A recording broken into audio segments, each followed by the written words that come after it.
If you are the Los Angeles Lakers or the Los Angeles Clippers and you end up empty-handed in terms of the marquee free agents selecting to come to your franchise, where do you go from here in either scenario?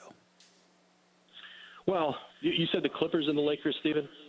Yes, I said the Clippers and the Lakers because I'm thinking about the second-tier dudes. Yeah, go ahead. Yeah, I think the most interesting part of this free agency is going to be the restraint. What restraint do teams have on? Are they going to max out that second tier of NBA star, that borderline all-star? What are they going to be worth to teams?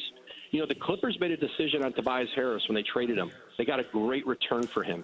But they essentially made a decision, we're not going to max him out. We're going to go out. We're going to pursue Kawhi Leonard. We're going to pursue KD. And they got essentially 3 first-round picks back from Philly, if you include Landry Shamet, who was a rookie and was a first-round pick in last year and a good young player. I think if you're the Clippers, you can kind of keep, even if you strike out in free agency, you can keep building organically. They have Shai Gilgeous-Alexander is going to be an outstanding point guard. They drafted Jerome Robinson last year from D.C. They can kind of keep going. It's still a younger team.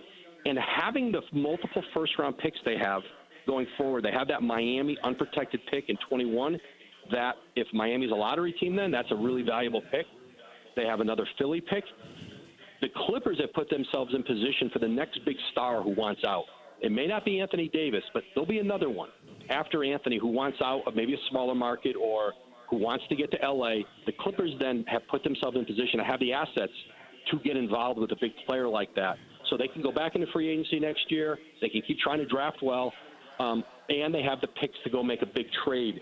Where L.A. is a little more landlocked because their window with LeBron James and where the station he's at in his career, there's a different pressure to win right away. But there's no question, if the Clippers don't get Kawhi Leonard, it's a disappointment. They've certainly been in position all year to be able to recruit him on June 30th, and that's their goal. There's no way the Golden State Warriors are going to lose Klay Thompson, is there? As long as Golden State offers him the full max, 5 years, 190 plus, Klay Thompson will stay. If they try to do something short of that, and it's June 30th at 6 p.m. Eastern, they probably should expect that Klay Thompson would start to take meetings elsewhere. And you never know what can happen once that does. But knowing where this organization is, moving into a new arena, what Klay has meant to them, the level of player he is, the kind of teammate all the things that make him, I think, a future Hall of Fame player. I would be shocked. I think you would be shocked, Stephen, if they left any doubt about what it would take to re-sign him, especially with KD's future uncertain there. It would surprise me if Joe Lacob didn't pay what he needed to do to just keep Klay off of the market. If he stops short of that, I think then Klay may look differently at it.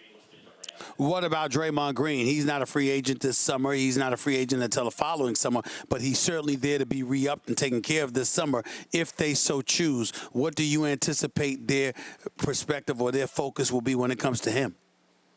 Yeah, they can do an extension, and I think it'll probably come down to, is there a number that works for both sides? And Golden State is going to be an expensive team to keep together. If KD and Klay Thompson both re-signed at max numbers and you had Draymond on the roster, Bobby Marks did the math on this. Over the next 4 years, salary luxury tax, $1.6 billion. That's for anybody, for any organization, those are unprecedented salaries, taxes. So that changes based on who stays, who goes. But if you want to keep the whole thing together, that's what it costs. So I think with Draymond, listen, they know what he means to them and what he's meant to that organization. And, it's a negotiation, and they'll both see if they can get to a number. And if they can't, then maybe they have to look at something else. But I know Golden State's priority is to keep Draymond Green there, get him locked up on a new deal if they can figure out what works for both sides.